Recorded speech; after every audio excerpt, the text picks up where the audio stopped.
who have joined already and spending some time with us today. So for next about 30 minutes, we're gonna go through the topic of unlocking international cybersecurity jobs. And honestly, when I was trying to put together the content for this one of the questions that I wanted to ask myself as what are the challenges today when it comes to international cybersecurity jobs? So I reached out to my research peers, ChatGPT, Copilot, Gemini, and Cloudy. That's a joke, by the way, for those who don't get it. They are my LLM's research partners. I ask my questions to them. I ask for statistics. I ask for research data. So when I was asking that what are the challenges currently people are facing, especially the students who are trying to get into the cybersecurity jobs, who are not, let's say, based out of North Americas or Europe, how are they getting into cybersecurity jobs? And primarily, as you can remember or imagine, most of the IT happens in Silicon Valley here in California. So most of the IT security jobs or related things has been a I would say foothold in the US, but that's not the case anymore. And I have some research data on that one. So before I continue and talk about what we're going to be talking about today, first question I want to ask all of you, and we have about 37 people here. Raise your hand if you are struggling to get a cybersecurity job. I just want to get a feel of the room here and tailor my conversation. Just raise your hand. I got one, two. Yeah, just raise your hand, and I wanna know how many of you are actually trying to get a cybersecurity jobs and struggling, and so that I can give you the tips and trips, and I can tell you the things that have worked for my students, for my interns, and maybe that might help you as well. So I got 12 hand raised. We have about 38 people. So rest everybody has their jobs locked in. Is that right? Or maybe you're not looking for the job right now. You're still in this school or college, university. Okay. So let's go ahead, and I wanted to start with this one. So by no means I'm promoting SANS trainings because they're very expensive. By no means this is sponsored by SANS or anything. But I do like this skills roadmap. And why is that? A lot of my students tell me that I'm really good at coding, like C, C Sharp, Java, maybe Python. I'm really good at it. I want to get into cybersecurity. What do I do? Others tell me, hey, I really hate coding. I have no idea how to do it. Can I make a career out of cybersecurity? Myself, I'm a network engineer by training, by education, by experience. And when I was getting into cybersecurity, I asked myself that I don't know coding. I don't know a whole lot about systems. I don't know a whole lot about Linux. Can I get into cybersecurity? And some just asked me flat out that, hey, I don't know anything about hacking. Can I get into cybersecurity? And the myth is that if you are a good hacker, you are a good cybersecurity person. That's been the myth for the longest time, at least people tell me. Tell me how many of you have seen this roadmap, and I'll talk more about it, why this is relevant for you to decide where you're going from here. Again, just show if you're raise your hands virtually if you have seen this before. I got 6 hands. Okay, nice. So the way I leverage this, and I encourage my students to leverage this gives you a quick roadmap. What are the baseline skills? You don't have to take all the trainings what SANS is offering. If you can, great, but that's not what I'm advocating here. What I'm advocating is this tells you what are the base skills. If let's say you want to become a cloud security professional on the top right, what are the base skills you must have? Like you may want to learn a little bit about networking, a little bit about cloud, a little bit about endpoint, a little bit about governance maybe. If you want to be a SOC analyst, like monitoring and detection in the second phase, focus job roles, what do you need to know? Maybe you want to be a pen tester. So this gives me at least an idea what skills that I might need to prepare before I can actually look for that job or maybe get a job. This also gives you a roadmap for yourself when you are in a school, college, university, that what are things that you may want to focus on, and maybe it's not the right thing for you. I'll give you a good example. One of my students really good at looking at the logs, and she thought she wanted to be a SOC analyst because she's good at looking at the logs and finding anomalies and really good. Entire 4 years of her college, she spent training for a SOC analyst.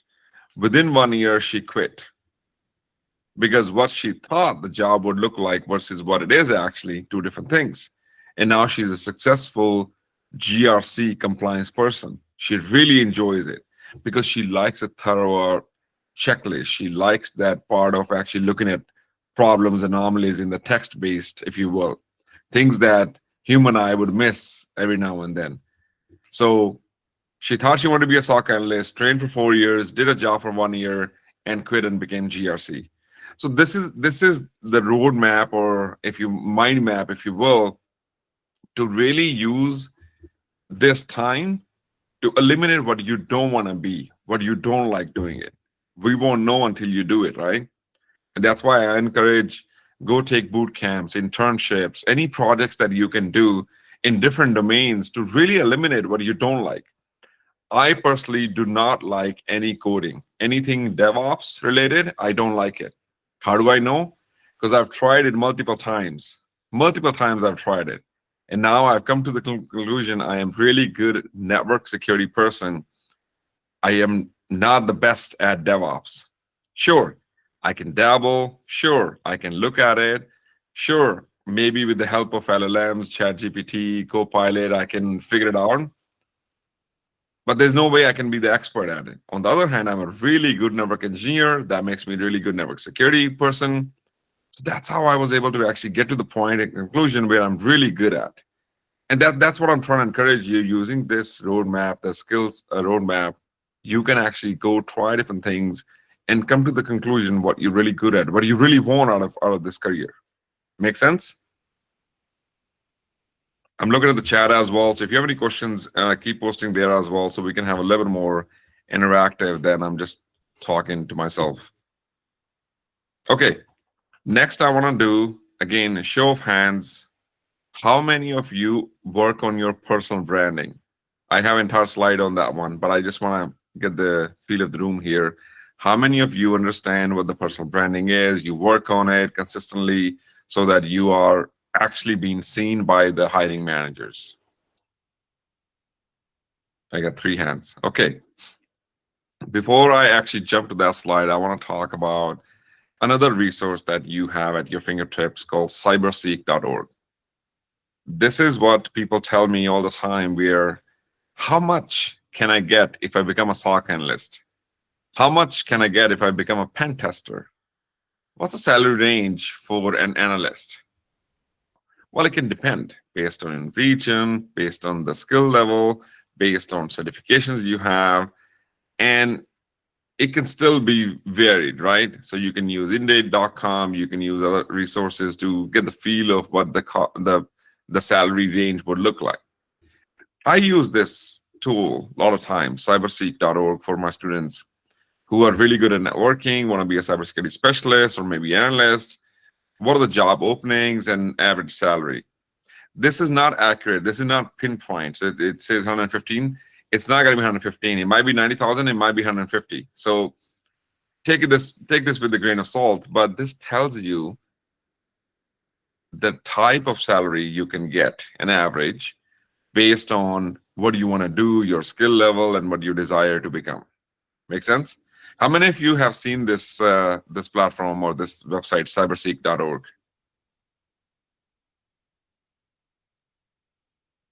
Okay. Only what? I see my favorite intern Alap here in the audience as well. Hey Alap, welcome.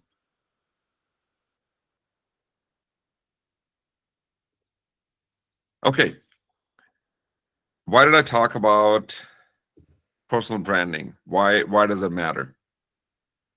A lot of time we think cybersecurity is a technical job. We think that we need to be really good at the domain. That means the cybersecurity piece of it, like IT, security, hacking, or GRC, or endpoint security, SOC analyst, all of that.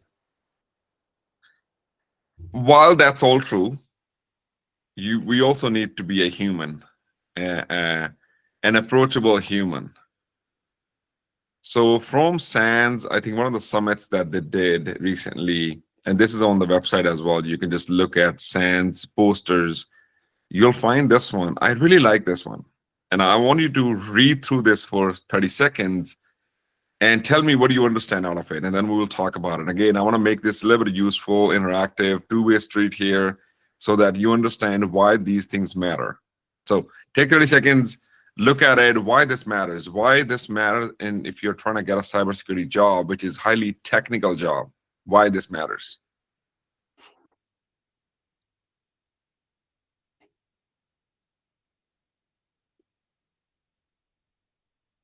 Good to see you, man.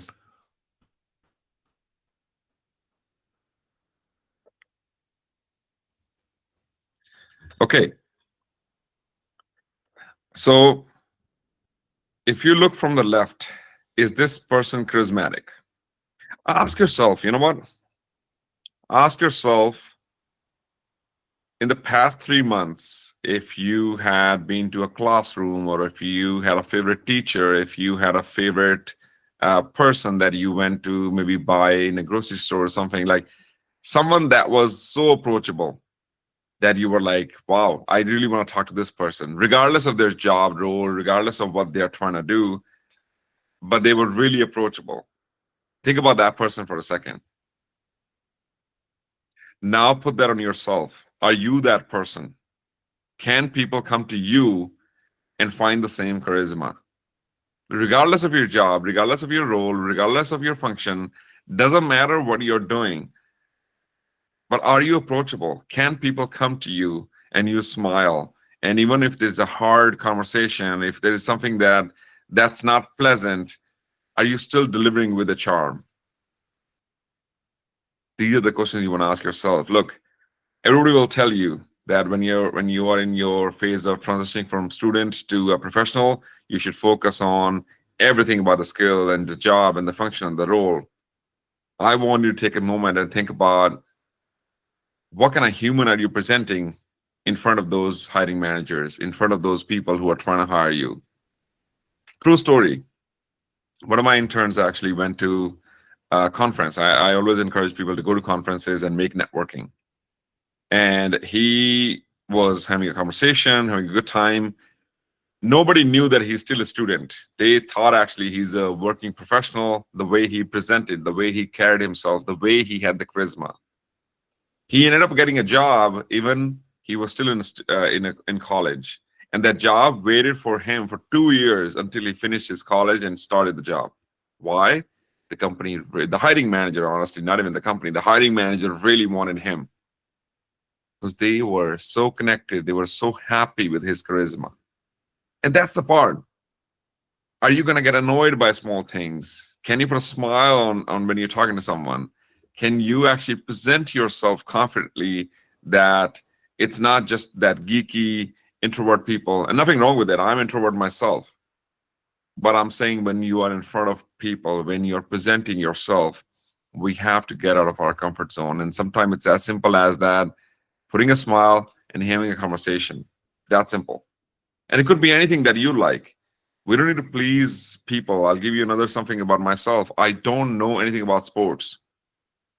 I don't know anything about golf. When people are talking to me, when I go meet people, they're like, yeah, what about that football game or basketball game or volleyball game? I know nothing about it because I don't like sports altogether. So, but I can still talk about other things. I can still make them relate with me and connect with me on different topics. You just have to find that common ground. So again, think about these things as you are considering the cybersecurity job. Cybersecurity is the function and the role. The job part comes with the charisma. Job part comes with you as a human being. It doesn't have to be attached, so connected to each other. You have to be a good person first before you have whatever role you have. Make sense? Show of hands if this is making sense or this is completely off the chart and you're like, nope, this is not what I'm here for. Just give me a shout out in the chat if you understand what I'm trying to come across. Okay, good. I got decent hands.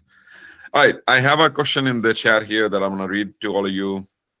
I am currently working in user access management and currently got my CC certificate, passed CISM from ISECA, very good, a couple of days ago. Congratulations. However, I'm not sure how to proceed with my job hunt further. I would like to learn more about it. Just to add, I have 9 years of total experience. Great. So, Manju, I'm gonna talk a little bit about that in a minute, and tell me if I address your question. If not, I'll come back to you. Make sense? Okay. Now let's go ahead and talk about this. So as I said, I it's my habit. I need to do analysis before I present something. I need to have a data. It just can't be all fluff. So when I was preparing the content for this talk this week, and I started looking at different things, especially the international one. So I really focused on that one for this analysis because I wanted you to read and understand that there are jobs out there, and yet there's also a lot of people out there. So just remember that. But cybersecurity is one of the area that has so many job openings for three reasons. One, the compliance. A lot of companies are pushed for compliance. They need to have someone who understands cybersecurity and implement. Two, it has become the paramount where thieves are not coming into your home and taking money on a gunpoint. They're actually trying to steal from your banks directly. It just makes it easy, right? The third, which is funny, if you think about the consumption of all things, digital, the IT is the top, is the highest. Imagine your life without a phone or a laptop. Just live without that for a month. You won't be able to. Everything revolves around digital things now. I remember I used to call for a taxi. I used to actually dial a number and request that, hey, I'm looking for a taxi. They will connect me with the vendor, and then we will agree upon a price, and then we'll send a taxi to my address. That used to be a thing, let's say 2 decades ago. Now, tell me last time you made a call to get a taxi. Either you have an app like Uber or Lyft or something else in your country, or you just have a website that you just book your things, right? That's the power when it comes to digital IT. And that comes with a responsibility as well, where we need to secure all of that. Imagine my Uber account is hacked and someone else is booking rides on my name and my credit card is being like charged for it. It's just a simple example. Same goes for retail. Same goes for anything shopping related. Same goes for anything big. Imagine you run a company and someone open a parallel shadow company on your name and take a bunch of loan, and now you're responsible for it. Identity theft, there are a lot of cases for it. So my point is there are so many jobs out there, but don't be fooled with it. There are a lot of people out there as well who are shopping for that job. So what makes you special? And that's what you want to ask yourself. And that's what I put as the second point here, diverse roles. Don't be chasing the fame, and don't be chasing the Hollywood, that sexy things, which is hacking and pen testing and all that. You can be a cybersecurity analyst and still make a decent money and a living out of it. You can be a security engineer, cloud security, GRC, endpoint security, network security. There's so many other roles in cybersecurity, not just pen tester and hacker. Like people just chase that part. I'm here to inform you that you should chase for other things as well if that align with your skills and goals. Anyone here recently have applied just one job and got it? Like you didn't have to apply a second time. Just hand raise. One person. Great. Congratulations. So you are the unicorn, by the way. If you applied for one job and you got it, usually people actually have to apply for more than one job and then they go through the whole process. What's happening right now, there are a lot of people on the bench. Bench means that a lot of people who are looking for a job, and there's only one job opening. You have to, so if you think about the hierarchy, how you get a job, so first is the direct referral, which means you know someone in that company. Actually, one better. First is if you know the hiring manager directly. So that's always beats everything. If you know the hiring manager, they know you're good at the job, they're gonna fight tooth and nail to get you the job. So that's one. Second, you know someone in the company. They refer to you and they will say, hey, hiring manager, I know Victor, and I vouch for him. Third, that you're going through a recruiting company or recruiter where, let's say I am the company of VTF, I am looking for a person, I will hire a recruiting agency who would probably get all up for me, and then we will do introductions and we will go through the interview process. The fourth is usually just applying straight on the website and hoping that they will call you. So if you think about that hierarchy, imagine first you have no direct contact with the hiring manager. You don't know anyone in that company who works for that company, and you have no connection who can refer to you. You are now working with the recruiting agency. You're just applying directly in the website and hoping that someone will call you. Now take that for a second and imagine how many people you're fighting with and the different levels. So it's not even about how many people are applying for the job. It's about in which tier you fall under. The people who know the hiring manager. Are you the person who knows someone who's working at that company? Are you working with a recruiting agency who have a direct connection with the hiring manager? Let that sink for a second. So that's what you're fighting over. Even if there are job openings, even if they're rapid growth, but are you the right person, the right tier, and the right time?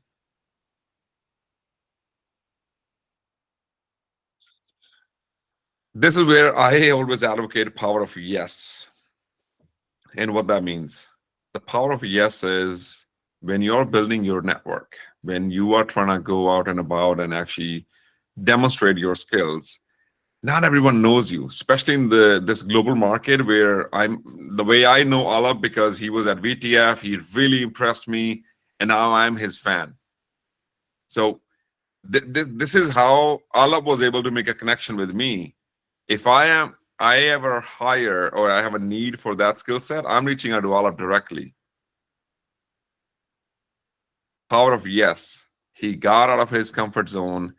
He actually applied for the internship. During internship, he actually went above and beyond, impressed me, got me sometimes out of the jam.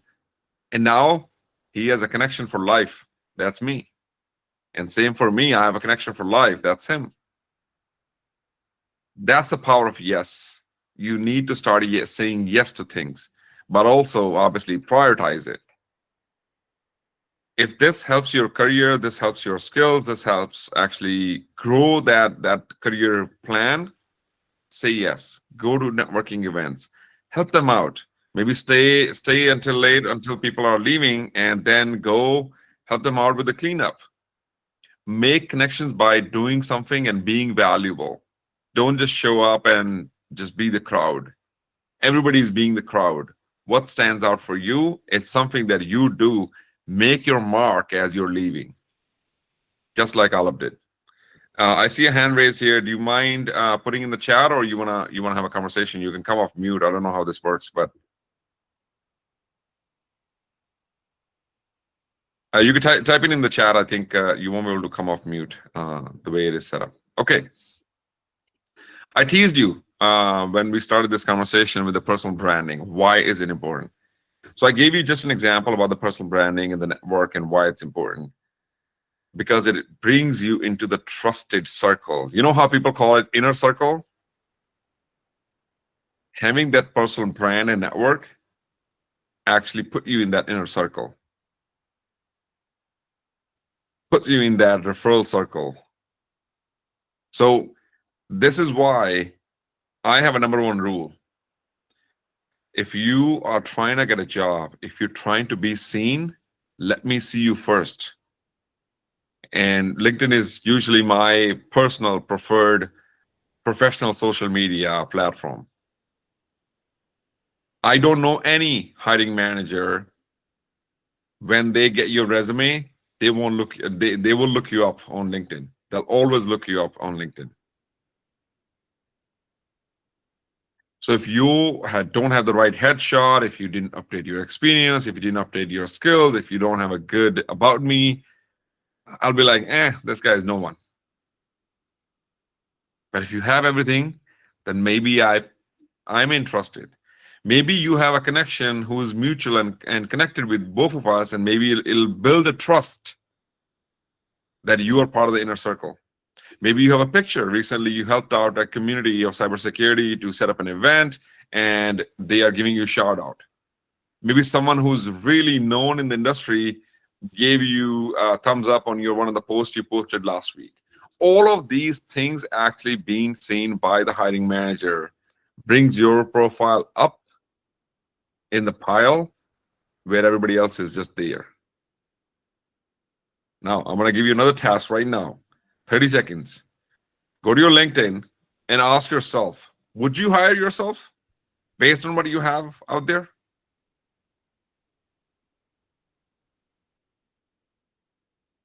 While you do that, I'm going to look at the questions here. Okay, no questions. So why LinkedIn is so important? Again, if you don't trust me, go talk to any hiring manager. If you don't know anyone, go reach out to me. I'll connect you with people. They always look at your LinkedIn, especially in cybersecurity. I don't know if it's true for other industries. In cybersecurity, I know for a fact people look at your LinkedIn first before they are ready to connect with you. They're ready to engage you. They want to know who you are, how many people you know, or who you know. What are you posting about cybersecurity? What are your skills? What are your certifications? All of that living resume with the connections is at LinkedIn.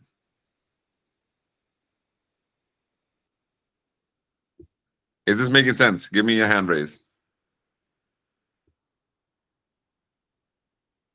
Okay, excellent. Now let's talk about communities. How many of you are part of your local OWASP, Cloud Security Alliance, ISSA, ISACA? I don't care which community you join, but you are part of one and you go to their monthly meetups or you help their events. At least you get out of your home and your own four walls and go meet someone else in the same industry. Here are 45 people. I want to see at least 50% you are part of some community. I don't care what kind of community, but cybersecurity community. Church and religious communities don't count here at least. So tell me, how many of you are part of cybersecurity communities?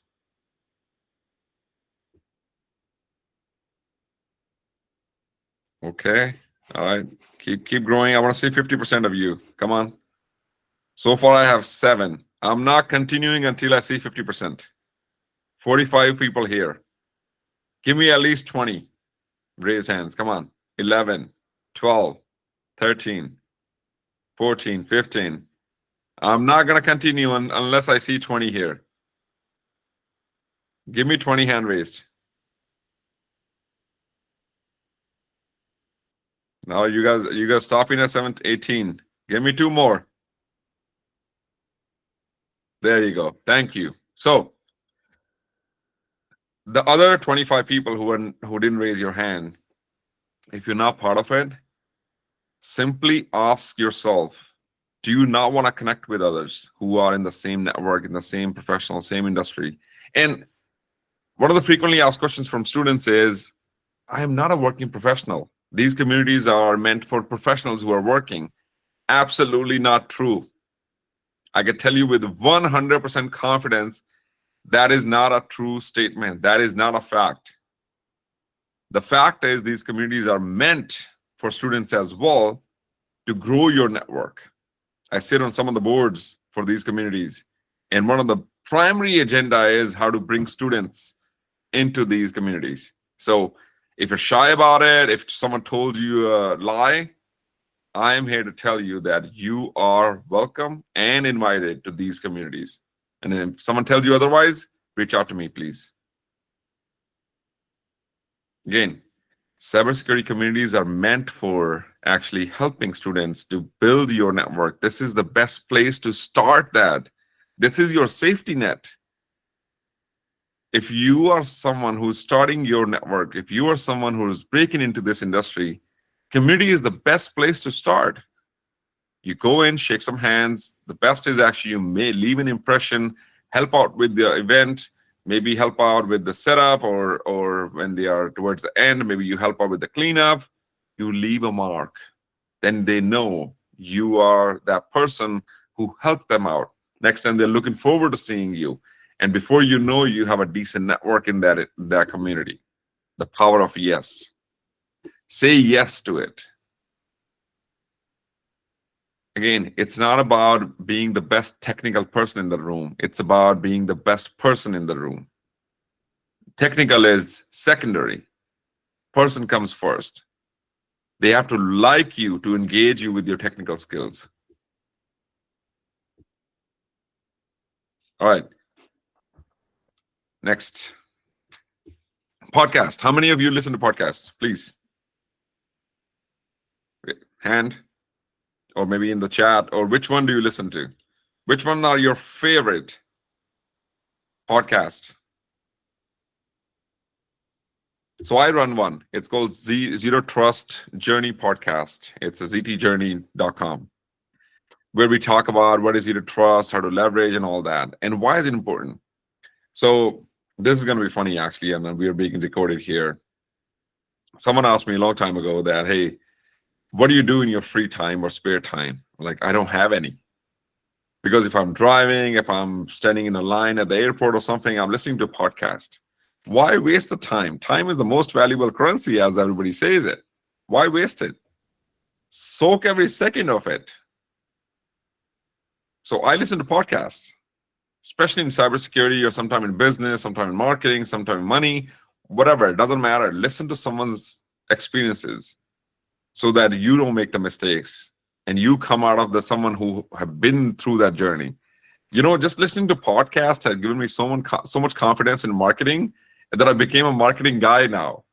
I was never a marketing guy, but I listened to podcasts, I watched some YouTube videos, and now I know a little bit about marketing. So this was one industry I had no interest, nor any experience, nor any skills, but just listening to podcasts, getting people excited about marketing, how people use their personal branding as a marketing, just got me excited. So again, if you have a preferred podcast, put in the chat so everybody can hear about it. If not, you can reach out to me. I have my own curated list that I consider and listen to every now and then. So blogs and online resources. So for those who just don't want to listen, they want to read as well, like myself, SANS is the best resource for free, by the way, not their trainings. Trainings are really expensive. But SANS put out their blogs and online resources for free. Take advantage of it. Creating an account is free. Reading their blogs, reading the online resources, the white papers, they have a lot of webinars from our really good, smart people. Take advantage of it. If you have not done this, please, I highly encourage you. Don't take anything out of this webinar today. Take one thing. Create a SANS account today. Look at their white papers, look at their blogs, look at their webinars coming up. Take advantage of it. They are one of the quality ones, and I really enjoy them. There are others. If you're trying to get into some hands-on educational, I know a lot of you would probably want to ask, hey, how do I get some hands-on? Try Hack Me, Hack the Box. Again, I said already for the SANS. If you're trying to get into blogs or newsletters, Curbs is good. Then you have from CSA, OWASP. This is just some options. But once you get into it, you'll probably make your own list. Everybody does. You'll find your own palette, and you'll find your own resources, and then you'll have the bookmarks. You'll build a system that you'll listen and read and watch every day. Okay, we're ready to wrap up in a few minutes. I wanted to invite you all to a free 8 CPE all-day Zero Trust Virtual Summit. And we have ISSA chapters, ISECA chapters, OWASP chapters, CSA chapters. So you can actually engage with those and maybe make some connections as well. So go to summit25.ztjourney.com. You'll be able to register for free. It will be streamed live on May 13, 9 a.m. to 4 p.m. Pacific. So not that bad time zone for you. And again, you will learn from the industry experts, and you'll get the certificate and some raffles, some prizes. Again, you'll get the value out of it as by listening to the experts and gaining some insights about Zero Trust. Okay, I always want to leave everybody with this. Help me help you. Who have seen Jerry Maguire? Put in the chat if you have seen it.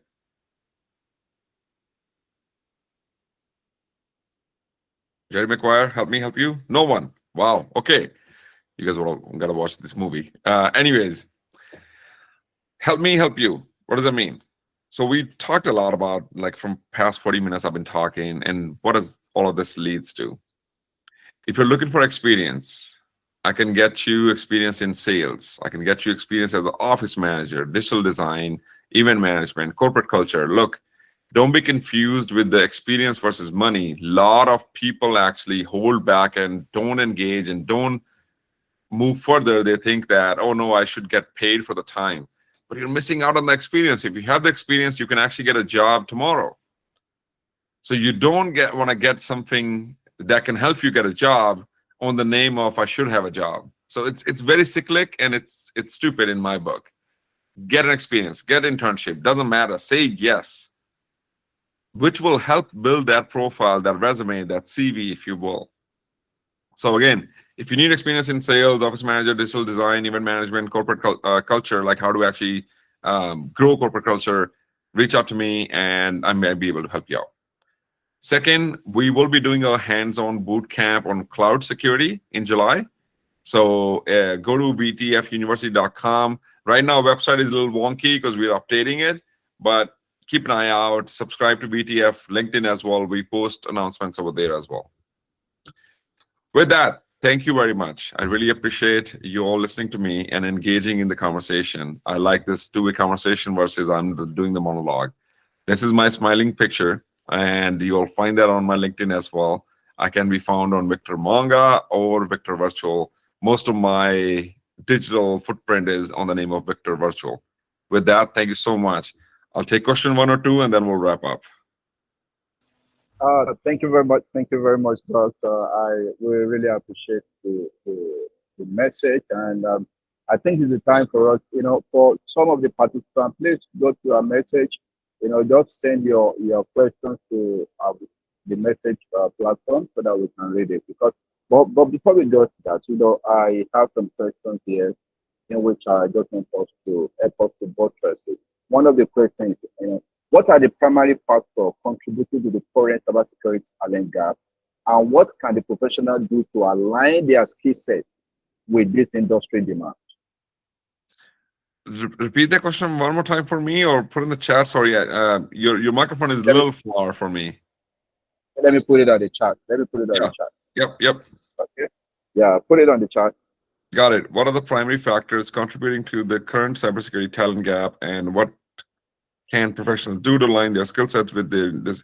Yeah. So primary factors are one thing. I think I have learned this in the past, I would say 2 years, where why so many job openings and yet so many people looking for the jobs? Why? Like, why can't they just find the people who are looking for the job and the jobs and just merge them? It's the problem of getting the right skill set for the job. Cybersecurity is not something you can give the keys to the kingdom and hope that everything will work fine. This is where my approach is: the students should take as many as internships they can to build that experience. I'll give you a good example. One of the instances where a SOC analyst was given access to a highly sensitive email security platform. He was new to the industry, he was new to the job, he was new to the corporate culture. Didn't realize, accidentally deleted CEO's email box because the security platform he was managing had a script that could delete all the emails. Obviously, there were consequences, but the point is, cybersecurity has so much power sometimes that even we don't realize. And the companies want to make sure that you're trained well, you are have the right education, certifications. The most important, have experience to work in corporate. I think that's what really important, I think, for this industry to realize that before they hire someone, they are looking for some experience. And how do you get experience? By doing the job. So that's what my message is, that go say yes to internships, go say yes to boot camps, go say yes to communities so you can get the experience. How do you align it? Honestly, that's a tall order. It really depends on your skills, your motivations, how much time you have left in the career, as in to get the job, and what are you trying to get out of it. If you're looking for just whatever job, then start somewhere and then continue learning on the job. If you are looking for something very specific, then yeah, you're going to have to train for that. You're going to have to do some internships, hands-on trainings, and then look for the job. So it really depends on where you are in your career and where you're trying to be. Thank you very much, Aaron. No That is problem. yeah, Excellent. I have to there are cut lots. short. I have to get on the road. I'm speaking at another event at noon, and there's an hour drive from for me. So thank you so much, everyone. I am on LinkedIn. Please reach out to me. I'll be honored to actually add you to my network. With that, thanks so much for inviting me to actually speak to this audience. Really appreciate it. Thank you. Thank you very much, Doctor. Before you go, there is something that I just want to just buttress. Somebody want to ask a question. I Sure. don't know, maybe you say it on the platform or the chat box. Yeah, for those targeting international opportunities, which certifications or training program have proven for the most valuable? Yes. So for international certificates, when I was doing research for this talk, lot of it came out as ISECA and ISC2. And why is that? EC Council as well, actually. ISC2 because it's recognized by most of the organizations around the globe. So it's not something very specific to US or anything. ISACA, if you're trying to get into GRC, if you're trying to get into governance and compliance, ISACA is a well-known entity around the globe in cybersecurity. So NEC Council, if you're trying to get into CES, CCSO, and other certifications they have, that's also well-known. So those certifications in my book, at least based on my research, they are coming on the top, as in if you are entry-level junior student again trying to get into the cybersecurity, start there if you can afford them, if you can train for them. If not, at least they have some free versions of things as well. I think all of the three that you can get something out of it. Okay, with that, thanks so much. I appreciate it. See you all on LinkedIn. Thank you. Thank you very much, Doctor. We really appreciate, Thank you. which will take much of your time, but because you have another things and to attend to, so Thank that's you. why we won't be asking more questions because we have a lot of questions to ask. But I think I should be able to get in touch with you through the LinkedIn so that Yes, you of course. can put Yeah. those answers, and I'll be able to share it with them. Thank you very much Okay. once again Thank you. for Take care. the time, and thank you. And to all our participants, I want to appreciate you for, if you have some of your questions also, maybe I can easily attend to it. So don't forget, there is our WhatsApp platform in which we expect you also to follow us for more information. So if you have any information, you can easily ask us, which is good. So I think I see some questions here. Yes, somebody said, let me just quickly read the question. Yeah, I think you made mentions of different branches of cybersecurity that you can go into. So we have different cybersecurity domain you can go into. You can go into GRS. You can go into blue. Okay, so you we have different, but I'm going to share some of those things with you right away. And I think yellow. I'm currently working as a user access management and recently got my CC certificate, passed my first couple of days ago. However, I'm not sure how to proceed with my job on further. I would like to learn more about it. Thank you, Mr. Majonta. I think one of the things you need to do is just one, you have to put your house in order, your CV, you have to put it in order. And that one will showcase what you have been trying as much as possible to do. And not only that, according to what you said also, your LinkedIn is also the power that can, that can bring people to you.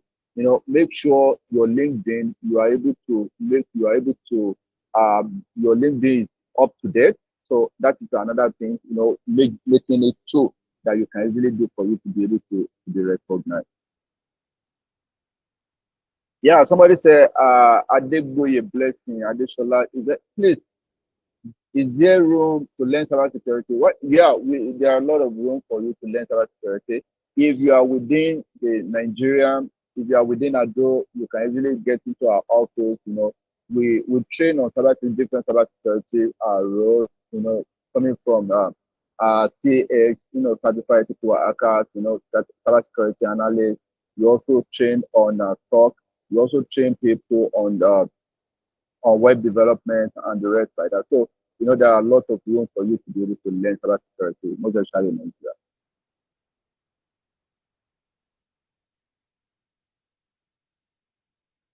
So if you have any other questions, I would drop my details here. Like I said, just follow on our LinkedIn. You're on our LinkedIn, which is Cyber Rooted Today, our Cyber Root.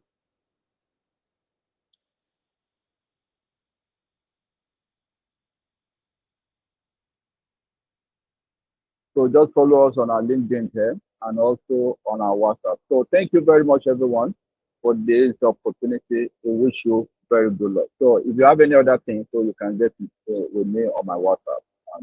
Thank you, everyone. Thank you very much.